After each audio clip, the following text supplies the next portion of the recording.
You think she wants flowers? Nah, bro. She wants fire. She won't ask you, are you strong? She'll just take you down a path where you have to prove it. Not with words, but with your silence. One moment she'll pull you into love like gravity, and the next, those deep eyes that once felt like oceans will turn into glass. Cold, flat, empty. You'll think she's rejecting you. But no, that's just the beginning. It's her test. And if you mistake it for mood swings, you've already failed. Most guys don't even realize it's a test. They blame themselves, start apologizing for the air they didn't even breathe, begging for a love they never earned. And slowly, they start drowning in emotions that were never theirs. They turn into little boys again, weak, scared, confused, and that's where the game ends. Because she was never looking for your niceness. She was looking for your strength. Carl Jung figured this out a long time ago, back when alpha wasn't a hashtag and masculinity wasn't a curse word. He saw that real women never say be strong. They create an atmosphere of contradiction, of confusion, of case. Because a real man is born in the mirror of the feminine. Inside every man is a woman, an internal feminine side. She can either complete him or destroy him. So when a woman pulls away for no reason, speaks sharply, or smiles like she knows something you don't, yeah, she does know. She's pressing your reality to see if there are any cracks. She's not checking if you'll fight. She's checking if you'll disappear. This test, it's not passed with logic. It's passed when you stand firm. In front of the chaos, she's become unafraid, unmoving, not trying to fix her, because she's not a puzzle. She's power. And if you think you need things to make sense before you can feel stable, sorry, you're not a man. You're just an emotional accountant, keeping score in a game, written in another language. You never bothered to learn.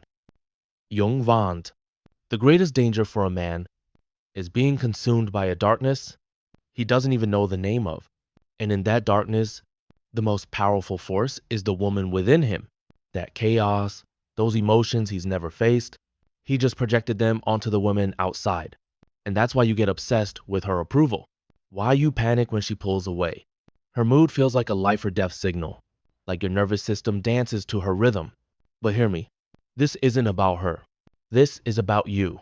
You've never faced a woman inside you, and now you look for her in every woman you meet, hoping she'll give you what you're too scared to give yourself. Containment. And no, containment doesn't mean control. It doesn't mean suppression. It means you can hold the storm without flinching, without running, without fixing. The divine masculine doesn't kill chaos. He holds it, grounds it, contains it.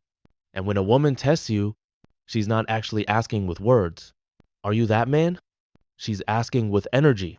And if you're not, she'll devour you. And she won't even know why. Because feminine energy isn't polite, isn't logical, isn't manageable. It's wild. In Jungian terms, it's an initiation.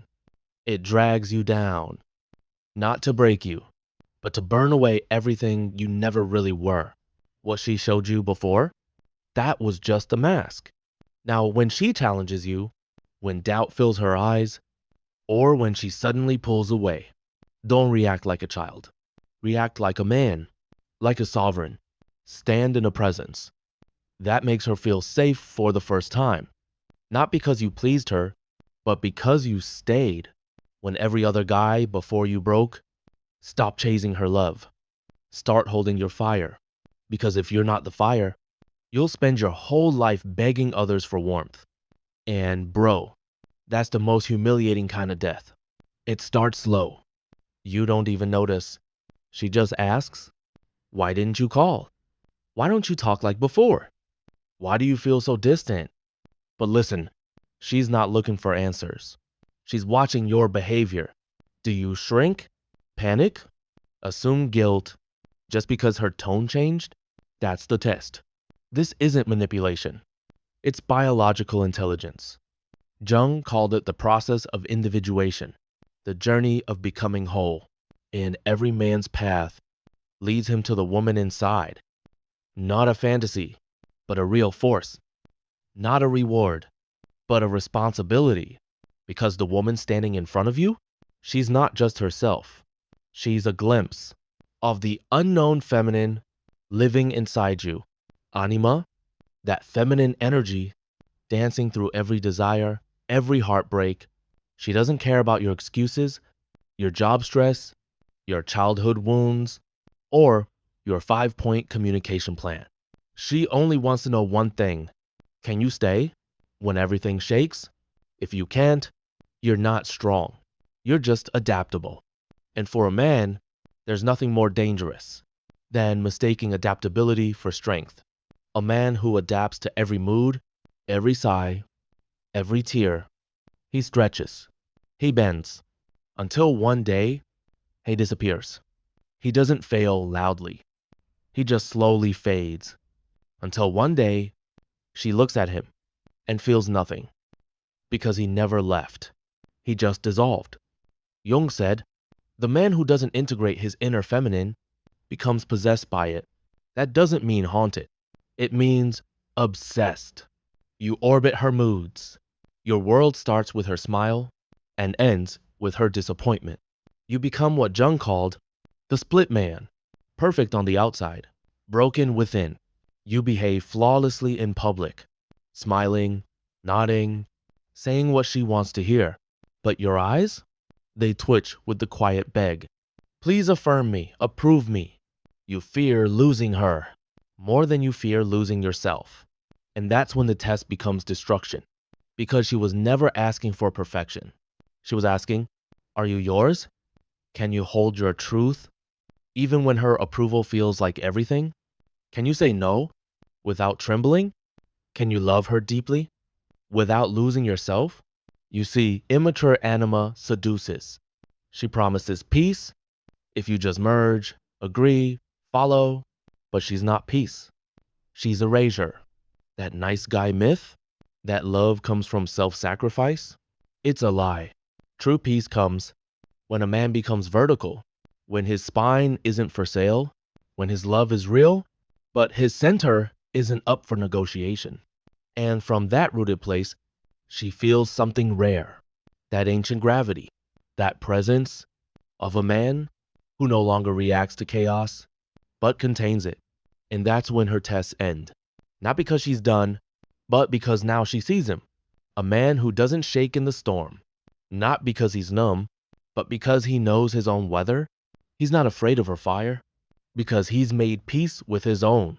He doesn't flinch at her doubt, because he's already faced his own. She stops testing, because now she sees something rarer than perfection. Truth. And the moment a woman sees that truth inside you, she either rises to meet it or walks away, not in hate, but with a kind of soul-level respect. That doesn't burn you. It burns away every lie around you. Because when she pushes, pulls, doubts you, she's not trying to break the relationship. She's trying to uncover the real man, hiding beneath the one who always performs, the one who thinks being liked is safer than being respected. Jung called that false self the persona, the mask we wear for the world. And here's the truth. Women are biologically allergic to masks.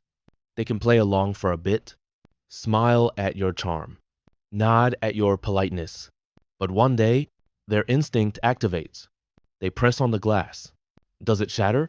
Or does it hold? Because the feminine doesn't respect perfection. It respects wholeness. And wholeness means you hold your light and your dark, your desire and your discipline, your softness and your teeth. Most men only show one side. Some become gentlemen and bury the beast. Others become alphas and hide the wounds. Both are lies. And women feel those lies. That's why they test. Because until a man is integrated, until he welcomes his shadow, until he stands in his truth, he's just a risk. Not to her safety, but to her psyche. Because unconscious femininity doesn't want a slave. It wants a mirror. And it wants to see in that mirror A presence that doesn't disappear even when love gets hard. Unpredictable. Wild. She's not after your money, or your Instagram captions, or your protection from the world. She wants to know, can you stay? Even in front of the parts of her she's scared of herself? Can you hold her tears without trying to fix them? Face her fury without becoming a scared little boy? Love her darkness without trying to save her? That's real strength, not dominance, not fake stoicism, not your deep voice, not your bank account. Real strength is hell proof.